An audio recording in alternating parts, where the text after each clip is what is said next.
Hello दोस्तों, नमस्कार। क्या हाल है। कृषि प्रधान देश, पूरे देश का पेट भरने के लिए दिन रात किसान की मेहनत से ही हर स्त्री पुरुष बच्चे का पेट भर भोजन मिल पाता है। भोजन नहीं तो कुछ नहीं। उन महान किसानों को पूरा देश सैल्यूट करता है। सामना न्यूज़ 24 भी महान किसानों को सैल्यूट करती है। चाहे तो आप भी पूरे देश का पेट भरने वाले किसान को सैल्यूट कर लें। बिजली संकट को दूर करने के लिए विभागीय अधिकारियों कर्मचारियों की ड्यूटी करने के नियमों में बदलाव किया गया। उपकेंद्र व सभी फीडर जहां रजिस्टर बन जाएगा, जिसमें अधिकारियों कर्मचारियों के आने जाने से लेकर अन्य समस्याओं को भी दर्ज किया जाएगा। इसके अतिरिक्त लाइव लोकेशन भी ड्यूटी के दौरान व्हाट्सएप ग्रुप पर अनिवार्य रूप से देनी होगी। बिजली विभाग के अधिकारी व कर्मचारी अब तक माने ढंग से ड्यूटी कर रहे थे। विभागीय बैठकों में जनप्रतिनिधि तक इसको लेकर कई बार आपत्ति कर चुके। उसके अलावा बराबर सोशल मीडिया पर और न्यूज चैनल भी इस बात को उठाते चले आए, आपत्ति करते आए, लेकिन कोई भी सुधार नहीं हो रहा था। मंगलवार को डीएम उमेश प्रताप सिंह ने अब्दुल्लागंज उपकेंद्र का निरीक्षण किया तो वहाँ भी तमाम कमियां मिली। ऐसे में उन्होंने उपकेंद्र पर रजिस्टर बनाने के साथ ही हर पृष्ठ को नियमित सत्यापन कराने के निर्देश दिए थे। अधीक्षण अभियंता जेपी वर्मा ने भी उपभोक्ताओं की बेहतर बिजली आपूर्ति देने व विभागीय अधिकारियों पर लग रहे मनमाने ढंग से ड्यूटी करने के आरोपों को दूर करने के लिए नियमों में बदलाव कर दिया है। बुधवार को उन्होंने सभी एसडीओ, जेई व अन्य अधिकारियों के साथ मीटिंग कर तत्काल प्रभाव से व्यवस्था सुधार करने के निर्देश दिए। उन्होंने हर माह इसकी समीक्षा करने को भी कहा। गाँव के निरीक्षण करने जाने वाले अधिकारियों और कर्मचारियों को लाइव लोकेशन भी देने के लिए कहा गया ताकि पारदर्शिता बनी रहे। अधीक्षण अभियंता जेपी वर्मा ने बताया कि विभागीय अधिकारियों को लेकर जो शिकायतें मिल रही थी उनका तत्काल प्रभाव से सुधार करने निर्देशित कर दिया गया। उपकेंद्र से लेकर फीडर पर रजिस्टर पर पूरा विवरण दर्ज करना होगा। मनमानी करने वाले कर्मचारियों पर कड़ी कार्रवाई करने की बात कही गई है। लेकिन ये सब बातें तो बराबर होती रहेंगी। इस बात को देखने के लिए वही अधिकारी, वही कर्मचारी होंगे। जब तक कि आदमी अपने मन से, अपनी इच्छा शक्ति से लोगों को भला करने का मन नहीं बनाएगा, तब तक किसी प्रकार का कोई सुधार नहीं हो सकता, जहाँ तक मेरा अपना सोचना है। और इस बात को सारे अधिकारी भी और कर्मचारी भी अच्छी तरीके से समझ सकते हैं। इधर तिलर में भी बड़ी पोजीशन खराब चल रही है। इसके अलावा यहाँ पर भी बराबर शिकायतें करी जा रही हैं, लेकिन उसका कोई सुधार नहीं हो रहा। नगर के 12 मोहल्ले में खंबे पर करंट आने की वजह से बुधवार सुबह 10:30 बजे से बिजली आपूर्ति बंद करा दी गई थी, जिससे करीब 2-3 हजार उपभोक्ताओं को लगभग 1.5 घंटे तक परेशान होना पड़ा। तिलर पावर हाउस के डिग्री कॉलेज मौजमपुर तहसील फीडर पर ओवरलोड होने की वजह से दिन में कई बार कटौती हुई और लो वोल्टेज की समस्या, ट्रिपिंग की समस्या बराबर बनी हुई। सुबह 5:30-6 बजे तक व शाम 4:30 से 6 बजे तक नियमित रोस्टिंग के नाम पर कटौती की जा रही है। और जिस भी अधिकारी को फोन करो या बात करो, कोई किसी का भी अधिकारी का, चाहे पावर हाउस का नंबर हो, वो ही बंद पड़ा रहता है। उसे भी फ्लाइट मोड पे लगा दिया जाता है। और इसके अलावा जेई और अन्य अधिकारियों की मोबाइल ज्यादातर बंद मिलते हैं, जिसके कारण उपभोक्ता परेशान होता रहता है। अब इन समस्याओं को सिर्फ कागजी कार्रवाई से पूर्ण भले कर लिया जाए, लेकिन हमें नहीं लगता है कि कोई सुधार होने की गुंजाइश है, क्योंकि जहाँ पर आर्थिक लाभ और हानि का मामला होगा तो वहाँ पर लोगों को परेशान होना लाजमी है। अब डीएम साहब ही इस मामले को बेहतर सुधार के लिए निर्देशित और कड़ी कार्रवाई करके दंडित कर सकते हैं। बस उन्हीं के ऊपर इस समस्या का समाधान नजर आता है। विश्व हिंदू परिषद और बजरंग दल के कार्यकर्ताओं ने बुधवार को कलेक्ट्रेट के सामने इस्लामिक जिहाद का पुतला दहन किया। राष्ट्रपति को संबोधित ज्ञापन अतिरिक्त मजिस्ट्रेट शैलेंद्र गौतम को दिया गया। प्रांत मंत्री अनुज कुमार सिंह ने हरियाणा के नून में हुई घटना को लेकर रोष जताया। मेवात क्षेत्र में सख्त कार्रवाई की मांग की ताकि भविष्य में इसकी पुनरावृत्ति न हो। कहा कि धार्मिक, आध्यात्मिक, सामाजिक यात्राओं के लिए समुचित सुरक्षा सुनिश्चित की जाए। मृतकों के परिवारों को 1-1 करोड़ रुपया देने, घायलों को 20-20 लाख रुपए देने की भी मांग की गई। ज्ञापन देने वालों में जिला मंत्री महानगर अश्नील सिंह, महानगर अध्यक्ष अभिनव तोमर, जिला संयोजक हरीश प्रजापति, अंकित मिश्रा, कपिल तिवारी, आनंद शुक्ला, हिमांशु सक्सेना, प्रदीप निखिल, श्री ओम गुप्ता सहित हजारों कार्यकर्ता शामिल थे। देश की सभी दवा कंपनियों को अंतर्राष्ट्रीय स्तर के कड़े गुणवत्ता मानकों का पालन करना होगा। नए गुणवत्ता मानकों का पालन सुनिश्चित करने के लिए सरकार ने दवा कंपनियों को 6 से 12 महीने तक का समय दिया। देश में कुल 10,500 दवा कंपनियां हैं, जिसमें से लगभग 2,000 कंपनियों ने ही गुणवत्ता मानक के लिए तय गुड मैन्युफैक्चरिंग प्रैक्टिस GMP का सर्टिफिकेट लिया है। अब सभी के लिए इसे लेना अनिवार्य कर दिया गया। इसका पालन नहीं करने वाली कंपनियों के खिलाफ जुर्माना व लाइसेंस रद्द करने जैसी कार्रवाई हो सकती है। स्वास्थ्य मंत्रालय के एक वरिष्ठ अधिकारी ने कहा कि आज भारत दुनिया की फार्मेसी कैपिटल के रूप में जाना जाता है। भारत की इस साख को बरकरार रखने के लिए उच्च गुणवत्ता को सुनिश्चित करना जरूरी है। इसके लिए गुड मैन्युफैक्चरिंग प्रैक्टिस GMP के नियम शेड्यूल M में दिए गए हैं। उन्होंने कहा कि 2018 में शेड्यूल M का ड्राफ्ट नोटिफिकेशन जारी किया गया था, लेकिन इसे फाइनल नहीं किया जा सका था। सरकार ने पिछले दिनों शेड्यूल M के तहत GMP को विश्व स्वास्थ्य संगठन के GMP के अनुरूप बनाते हुए इसे सभी कंपनियों के लिए अनिवार्य कर दिया है। अब बरेली में दवाओं की गुणवत्ता जांच की रिपोर्ट को 3-4 महीने का इंतजार नहीं करना पड़ेगा। सैंपल लेने के बाद 1 सप्ताह से लेकर माह भर में रिपोर्ट मिल जाएगी। इसके लिए सीबीगंज में ननसौदी में खाद्य एवं औषधि प्रयोगशाला का निर्माण किया जा रहा है, जिसे अगले वर्ष दिसंबर तक पूरे होने का लक्ष्य रखा है, जिससे दवाओं के सैंपल लेने की संख्या बढ़ेगी और मरीजों को गुणवत्तापूर्ण दवाएं मिलेंगी। अभी तक प्रयोगशाला की सुविधा नहीं होने से जिले भर में भरे गए दवाओं के नमूने जांच के लिए लखनऊ भेजे जाते हैं। शासन के आदेश पर अब प्रदेश में 14 जगहों पर नई लैब बन रही, इसमें बरेली भी शामिल है। इस लैब के लिए पहले 2253 लाख रुपए का बजट जारी किया गया था, उसके बाद में पुनरीक्षित करके 2366 लाख और 41,000 रुपए कर दिए गए। इस प्रयोगशाला के बनाने के लिए शासन की ओर से यूपी सिडको को इसका टेंडर दिया है। अभी तक 60% से अधिक इस लैब का निर्माण किया जा चुका है। अगले वर्ष दिसंबर तक इसे पूरा करने का लक्ष्य। सहायक आयुक्त औषधि संदीप कुमार ने बताया कि बरेली में लैब शुरू होने से जांच रिपोर्ट जल्दी आएगी, इससे दवाओं के नमूने लेने की संख्या भी बढ़ जाएगी। लैब बन जाने के बाद बरेली में अन्य जिलों के सैंपल जांच के लिए यहाँ आएंगे। इसके साथ ही यहाँ के नमूने भी जांच के लिए बाहर भेजे जाएंगे, इससे जांच पर सवाल नहीं खड़ा हो। सहायक आयुक्त ने बताया कि प्रयोगशाला बनने के बाद वहीं पर खाद्य एवं औषधि विभाग भी उसी बिल्डिंग में शिफ्ट हो जाएगी। सभी अधिकारियों की निगरानी में ही कार्य किए जाएंगे, जिससे पारदर्शिता और भी बेहतर होगी। बरेली जोगी नवादा क्षेत्र के बुधवार को ड्रोन से छतों पर पत्थर तलाशे गए। सीओ तृतीय आशीष प्रताप सिंह व इंस्पेक्टर बारादरी हिमांशु निगम के नेतृत्व में टीम ने क्षेत्र में ड्रोन से सर्वे कराया। इस दौरान कई छतों पर पुलिस ने ईंट, पत्थर और खाली कांच की बोतलें मिली। बरेली के जोगी नवादा क्षेत्र में बुधवार को ड्रोन से छतों पर पत्थर तलाशे गए। सीओ तृतीय आशीष प्रताप सिंह व इंस्पेक्टर बारादरी हिमांशु निगम के नेतृत्व में टीम ने क्षेत्र में ड्रोन से सर्वे कराया। इस दौरान कई छतों पर पुलिस को ईंट, पत्थर, खाली कांच की बोतलें मिली। फुटेज के आधार पर उन घरों को चिन्हित कर पुलिस ने उन्हें नोटिस जारी कर तत्काल प्रभाव से ईंट और बोतलें हटवाईं। सीओ के मुताबिक ड्रोन से नियमित निगरानी की जाएगी, इससे क्षेत्र के हर पॉइंट को वर्तमान स्थिति के बारे में पूरी जानकारी रहेगी। इधर 23 जुलाई को कावड़ियों पर पथराव करने वाले दोनों आरोपित मोबिन और नवीन पुत्र सगीर को जेल भेज दिया है।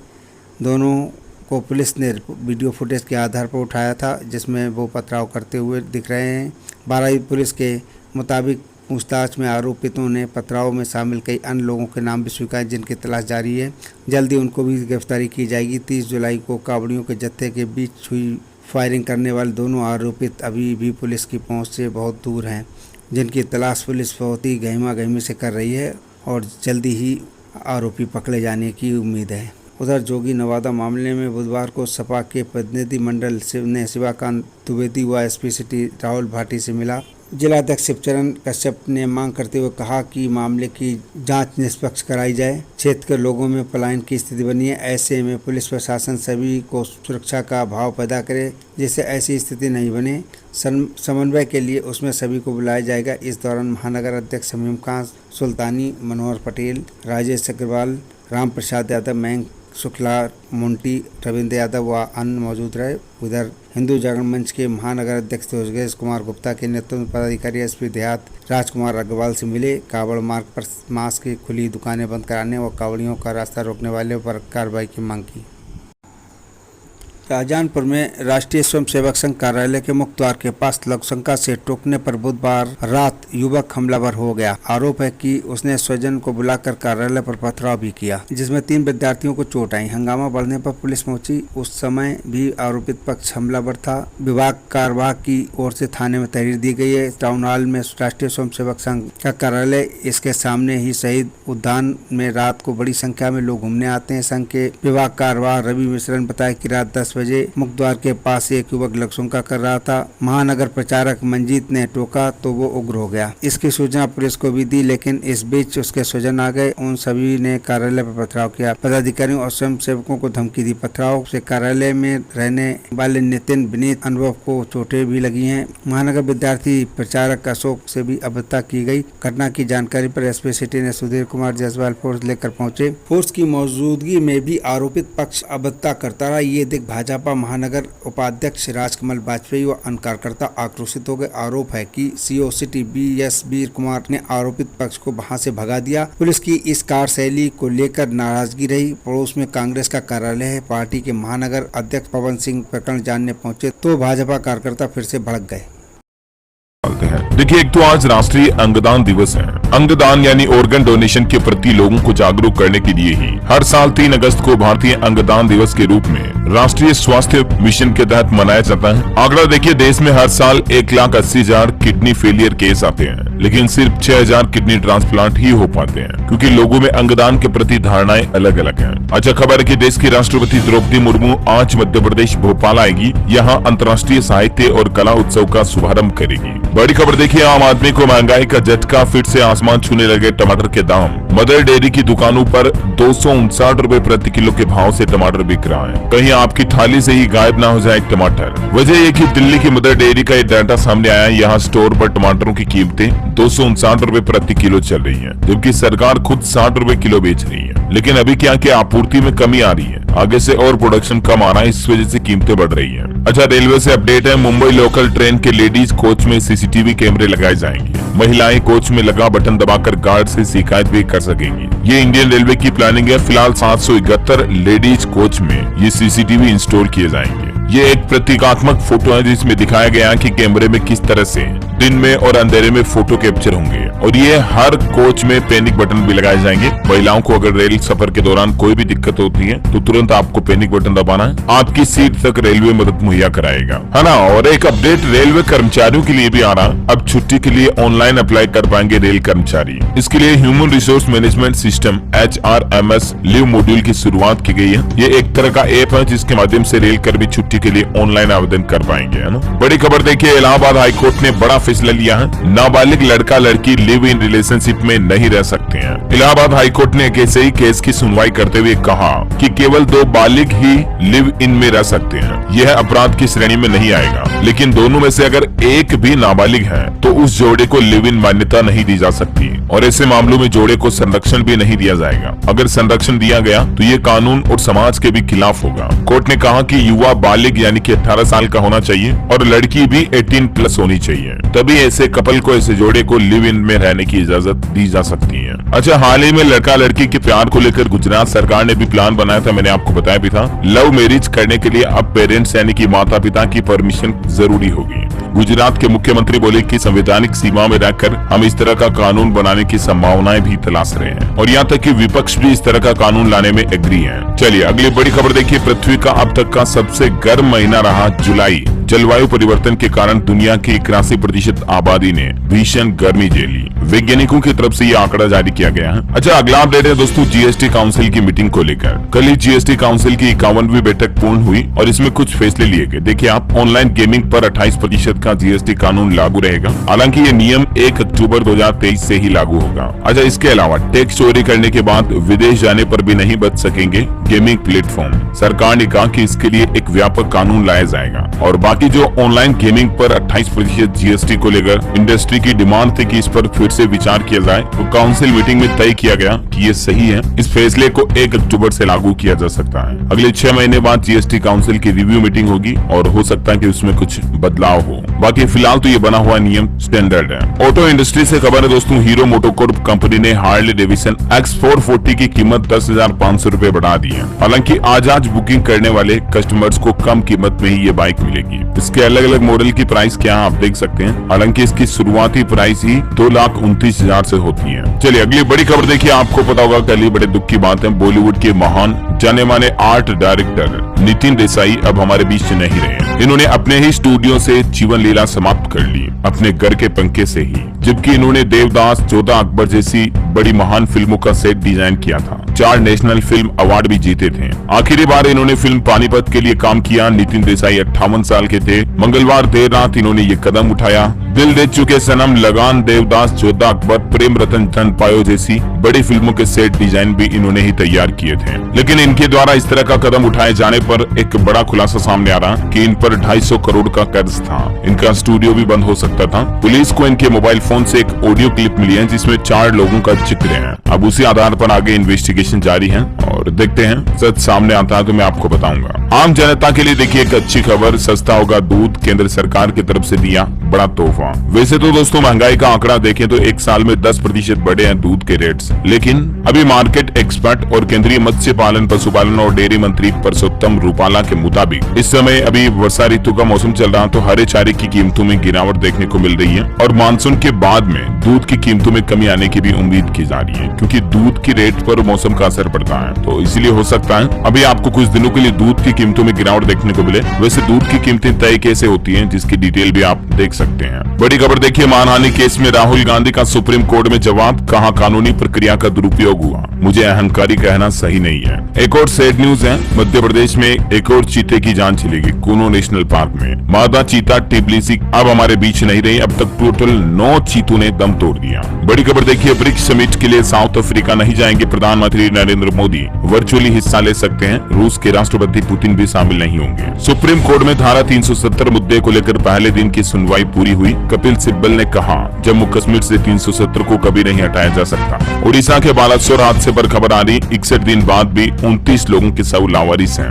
एम्स ने 162 में से 133 लोगों को अपने परिजनों को सौंपा। हादसे में टोटल 295 लोग मारे गए थे। देखिए महिलाओं की मेकअप का आंकड़ा आ रहा कि महिलाओं ने सौंदर्य प्रसाधन उत्पादों पर 6 महीनों में खर्च किए 5000 करोड़ रुपए। 40% तो ऑनलाइन खरीदारी भी हुई। पिछले 6 महीने की रिपोर्ट कहती है 5000 करोड़ रुपए के लिपस्टिक जैसे सौंदर्य प्रसाधन उत्पाद बिक गए। जरा सोचिए देश की इकोनॉमी में भी माताओं बहनों का कितना रोल है। बड़ी खबर है, राजधानी दिल्ली में नया नियम, चाइनीज मांझे के इस्तेमाल करने पर 5 साल तक की जेल होगी, 1 लाख का जुर्माना होगा। आने वाले रक्षाबंधन और 15 अगस्त के त्योहारों को देखते हुए दिल्ली सरकार की तरफ से गाइडलाइंस जारी की गई है पतंगबाजी और पतंग उड़ाने वाले लड़के लड़कियों के लिए, और इसलिए सूती मांझे का इस्तेमाल करें, चाइनीज मांझे का इस्तेमाल ना करें पतंग उड़ाते दौरान। बड़ी खबर देखिए, हमारा पड़ोसी देश पाकिस्तान बोला कि भारत का पड़ोसी देशों की तरफ आक्रामक रवैया है। पश्चिमी देशों का चेहरा बताया, कहा हमारे लिए छोटी सोच रखता है भारत। ये आरोप लगाए पाकिस्तान के उप विदेश मंत्री हिना रब्बानी की तरफ से।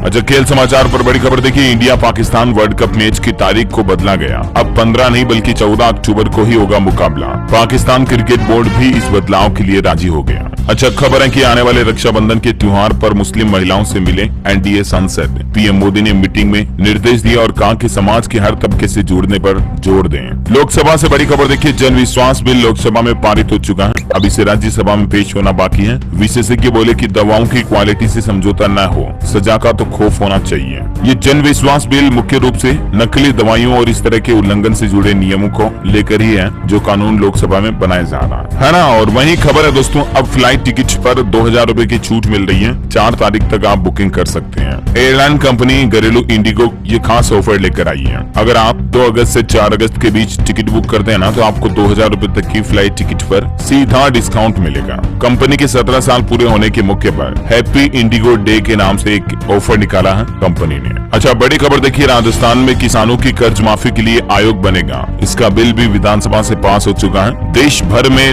नाथ द्वारा मंदिर बोर्ड से जुड़ी जमीनों को सोलर प्लांट के लिए पट्टे पर दे सकेंगे, ये भी एक नया कानून बनाया गया। वैसे राजस्थान के नाथद्वारा में खुलेगा आयुर्वेद, योग और प्राकृतिक चिकित्सा एकीकृत महाविद्यालय भी, है ना। और वहीं देखिए बड़ी खबर, पीएम मोदी से मिले उत्तराखंड के मुख्यमंत्री पुष्कर सिंह धामी, भांग के रेशे की बोल बेडू के उत्पाद भेंट किए। और अच्छी बात तो यह कि उत्तराखंड को केंद्र सरकार से 48 योजनाओं के लिए 951 करोड़ रुपए की विशेष सहायता भी दी गई। मुख्यमंत्री पुष्कर सिंह धामी ने पीएम मोदी का आभार भी जताया। अच्छा पाकिस्तानी भाभी सीमा हैदर मामले से जुड़ी कुछ बड़ी खबरें देखिए आप। फिल्मों के बाद अब सीमा हैदर राजनीति में भी एंट्री मारने जा रही है। देखिए एक पॉलिटिकल पार्टी ने सीमा हैदर को चुनाव लड़ने का भी ऑफर दे दिया। महिला विंग का अध्यक्ष बनाने को भी तैयार है सीमा को। दरअसल मोदी सरकार में शामिल रामदास अठावले की पार्टी ने राजनीति में आने का ऑफर दिया है सीमा को। इतना ही नहीं, पार्टी के राष्ट्रीय उपाध्यक्ष ने तो ये भी कहा कि वह अपने सिंबल पर सीमा हैदर को चुनाव लड़ाने के साथ साथ उत्तर प्रदेश महिला विंग की अध्यक्ष व राष्ट्रीय प्रवक्ता भी बनाएंगे।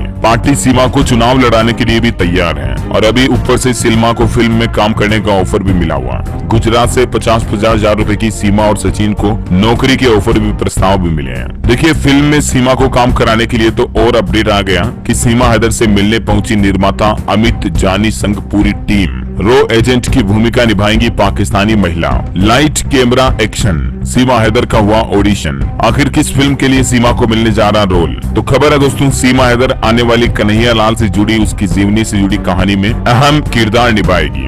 एक रो एजेंट बनेगी पाकिस्तानी सीमा हैदर। हालांकि भले ही अभी तक सीमा के लिए खुद के लिए तय नहीं हो पाया कि क्या सीमा कोई पाकिस्तानी जासूस या एजेंट है, लेकिन सीमा फिल्मों में एजेंट का रोल जरूर करने जा रही है। प्रोड्यूसर ने न सिर्फ फिल्म में काम करने का ऑफर दिया, बल्कि ऑडिशन लेने के लिए इनके नोएडा रबुपुरा के घर भी पहुंच गए। ये कुछ तस्वीरें आप देख सकते हैं। और इस दौरान प्रोड्यूसर अमित जानी ने सीमा को भगवा रंग का एक कपड़ा भी पहनाया, शॉल वगैरह देख सकते हैं आप। सीमा ने प्रोड्यूसर अमित जानी के पैर छुए, उनसे आशीर्वाद लिया और फिर सीमा, सचिन और प्रोड्यूसर ने बैठकर कई देर तक जमकर बातें की, प्लान बनाया आने वाली फिल्म को लेकर। और बॉलीवुड के बाद सीमा हैदर, सचिन को नौकरी का बड़ा ऑफर आई चुका, मैंने आपको बताया। गुजरात के एक व्यापारी द्वारा 6-6 लाख रुपए का सैलरी पैकेज ऑफर किया गया सीमा सचिन को। अच्छा, इधर पाकिस्तान गई अंजू का पति और स्वजन बोले कि उसकी एक भी बात पर हमें विश्वास नहीं होता है, क्योंकि वो आए दिन झूठ बोलती रहती है। अच्छा, सोशल मीडिया पर एक वीडियो भी काफी वायरल किया जा रहा कि क्या पाकिस्तान पहुंची अंजू का ये वीडियो है। दावा किया जा रहा कि पति और ससुर के साथ काफी नजदीकियां दिखी, लेकिन आपको बता दूं ये वीडियो गलत है। ये वीडियो अंजू का नहीं है, बल्कि ये वीडियो एक YouTube क्रिएटर का है। YouTube चैनल मनोसमा ऑफिशियल के जरिए पता चला इस वीडियो की हकीकत का। ये डिजिटल क्रिएटर के फेसबुक पेज का स्क्रीनशॉट भी आप देख सकते हैं। वैसे अंजू पाकिस्तान गई तो उसके पिता पर संकट छा गया। गांव वाले बोले कि ढूंढ लो नया ठिकाना। अंजू के पिता और उनके भाई को गांव वाले घर से भी बाहर भगाने की सोच रहे हैं, क्योंकि उनकी बेटी पाकिस्तान जो चली गई, इसका अत्याचार उन पर क्यों करे मुझे ये नहीं पता। अंजू का तो कहना कि पाकिस्तान में ही रहना चाहती वो, भारत आने का इरादा भी छोड़ दिया। एक इंटरव्यू में नसरुल्लाह ने कई बड़े खुलासे किए पाकिस्तान से ही। अच्छा, बड़ी खबर है, योगी सरकार की कैबिनेट में शिक्षा पर जोर। यूपी को जल्द मिलेंगे 5 नए विश्वविद्यालय यानी कि यूनिवर्सिटी भी, और ये कहां कॉलेज आएंगे जिसकी डिटेल भी आप देख सकते हैं स्क्रीन पर। अच्छा, खबरों में आगे बढ़े दोस्तों, इससे पहले आज के मौसम समाचार पर नजर डाल लेते हैं। और एक छोटी सी रिक्वेस्ट आपसे ये भी है कि अगर आपने DLS न्यूज चैनल को सब्सक्राइब नहीं किया तो सब्सक्राइब करके बेल आइकन दबा देना और इस वीडियो को लाइक और शेयर भी जरूर कर देना। चलिए मौसम अपडेट देखें तो उत्तर प्रदेश, मध्य प्रदेश समेत 6 राज्यों में भारी बारिश का अलर्ट। कोलकाता में सड़कें डूबी, हिमाचल में लैंडस्लाइड से फिर से नेशनल हाईवे बंद हो गए, उत्तराखंड में एक मजदूर भी बह गया। मौसम विभाग की एक रिपोर्ट आ रही है कि आधा मानसून बीत गया, लेकिन हमारे देश के 9 ऐसे राज्य हैं जो बारिश के लिए अभी भी तरस रहे हैं। जहां सूखा पड़ा, किसान भाई लोगों की फसलें पानी मांग रही हैं, जबकि 10 से ज्यादा ऐसे राज्य हैं जहां जरूरत से ज्यादा पानी बरस गया, चारों तरफ पानी पानी, बाढ़ आ गई। ये जलवायु परिवर्तन का ही एक बड़ी वजह बन सकती है। हिमाचल में देखिए 7 अगस्त तक भारी बारिश की चेतावनी, ऑरेंज अलर्ट जारी है। अब तक इस मानसून में 196 लोगों की जान जाने की खबर है। हिमाचल में मंत्री गडकरी ने तबाही का मंजर देखा। कुल्लू मनाली में हवाई सर्वे करते हुए कहा कि इतनी बर्बादी कैसे हुई, पता लगाएगी टेक्निकल कमेटी। खबर है कि चंडीगढ़ मनाली नेशनल हाईवे 6 मील के पास फिर बंद हो गया। कालका शिमला भी अवरुद्ध है, हाईवे का बचा हुआ हिस्सा भी टूटा, 40 मीटर से ज्यादा 4 लेन भी धंस गई। तो ये वजह है, इस रूट पर ट्रैफिक जाम लगा है, गाड़ियों की आवाजाही पूरी तरह से बंद पड़ी है, ट्रैफिक को दूसरे मार्गों से डाइवर्ट किया गया। अब वही खबर है दोस्तों, पंजाब में आज भारी बारिश की चेतावनी, मौसम विभाग ने येलो अलर्ट जारी किया। मध्य प्रदेश में अगस्त में आधे MP में बारिश होगी, बाकी में सूखा रहेगा। और स्काईमेट वेदर की रिपोर्ट के मुताबिक अगले 24 घंटों के दौरान संभावित मौसम की गतिविधियां क्या रहेगी, तो इसकी थोड़ी डिटेल भी आप स्क्रीन पर देख सकते हैं, है ना। और चलिए दोस्तों, अब अपन आज के एजुकेशनल खबरें देख लेते हैं। देखिए 10वीं की परीक्षा 5 फरवरी और 12वीं की 6 फरवरी को होगी। मध्य प्रदेश बोर्ड की तरफ से टाइम टेबल जारी कर दिया गया है। लोकसभा चुनाव के मद्देनजर शेड्यूल जल्द घोषित किया गया है, तो चेक कर लीजिएगा आप MP बोर्ड की वेबसाइट पर। हालांकि हरियाणा शिक्षा बोर्ड की परीक्षाओं को स्थगित कर दिया है। 10वीं और DLED के एग्जाम 5 अगस्त तक डाल दिए गए। हरियाणा के नूंह में जो हाल ही में हिंसा हुई ना, उसके चलते ये बड़ा फैसला लिया गया। और CBSE ने CTET को लेकर नोटिफिकेशन जारी कर दिया। 18 अगस्त से एडमिट कार्ड डाउनलोड कर पाएंगे, 20 को एग्जाम होगा। वैसे हरियाणा नूंह हिंसा की बात हो ही रही है, तो देखिए खबर इस पर भी आप। हरियाणा हिंसा में अब तक 6 लोगों की जान जाने की खबर है। बजरंग दल और विश्व हिंदू परिषद ने प्रदर्शन भी किया, लोगों ने देख सकते हैं आप। 4 जिलों में हरियाणा में इंटरनेट बंद पड़ा है। हरियाणा के मुख्यमंत्री मनोहर लाल खट्टर बोले कि पुलिस सबकी सुरक्षा नहीं कर सकती है। ये देखिए कितना बेतुका बयान दिया उन्होंने। हरियाणा CM मनोहर लाल ने एक और ऐलान कर दिया है कि नूंह हिंसा में हुए नुकसान की भरपाई इस बार दंगाइयों से ही की जाएगी, उन्हीं से वसूली कराई जाएगी लोगों के नुकसान की भरपाई करने के लिए। हरियाणा की गृह मंत्री अनिल विज ने भी कहा कि नूंह हिंसा मास्टरमाइंड की प्लानिंग है। वो बोले कि पत्थर इकट्ठा कर गोलियां चलाना ऐसा एकदम नहीं हो सकता है। अभी हमारी इंडियन एयरफोर्स को भी स्टैंड बाई पर रखा हुआ है, जरूरत पड़ी तो काम लिया जाएगा। और इसी बीच खबर है 6 घंटे तक जलता रहा हरियाणा का नूंह है। आखिर कहां गए थे 900 पुलिस वाले? SP बोले कि मंदिर में तैनात थे 100 जवान इधर उधर हो गए होंगे। हरियाणा अंबाला में भी हिंदू संगठनों ने रोष मार्च निकाला। गृह मंत्री अमित शाह के नाम ज्ञापन सौंपा और बोले कि नूंह हिंसा के आरोपियों पर सख्त कार्रवाई हो। इसी बीच खबर है कि अब 5 अगस्त तक नूंह समेत इन जिलों में इंटरनेट बंद रहने वाला है, जिसमें हरियाणा गुरुग्राम के भी कई इलाके शामिल हैं। नूंह में कर्फ्यू और इंटरनेट पर फैसला आज लिया जाएगा। डीसी बोले कि 2 घंटे की छूट दी गई। आज हालातों की समीक्षा होगी। शिक्षण संस्थान फिलहाल बंद ही रहेंगे। अच्छा, इधर राजस्थान में भी हरियाणा बॉर्डर से सटे 4 इलाकों में नेट बंदी कर दी गई है। सोशल मीडिया पर शेयर होने वाले वीडियो मैसेज पर निगरानी की जा रही। राजस्थान अलवर में अगले 10 दिनों तक धारा 144 भी लागू रहेगी, क्योंकि नूंह हिंसा की आंच राजस्थान तक पहुंच चुकी है। अलवर के 10 और भरतपुर के 4 क्षेत्रों में निषेधाज्ञा भी लागू कर दी गई है। बड़ी खबर है, जयपुर मुंबई ट्रेन में जो अभी हाल ही में आरपीएफ जवान ने कांड किया, जिसमें 4 लोगों की जान चली गई। उस पर रिपोर्ट आ रही, जवान चेतन सिंह की मानसिक स्थिति ठीक नहीं थी। रेलवे की तरफ से इस मुद्दे को लेकर जवाब दिया और कहा गया कि जांच में पता चला है कांस्टेबल की मानसिक स्थिति बिल्कुल सही थी। हालांकि अभी इस मसले पर और जांच चल रही डीपली, लेकिन फिलहाल अब तक की जांच में कोई इश्यू नहीं आया।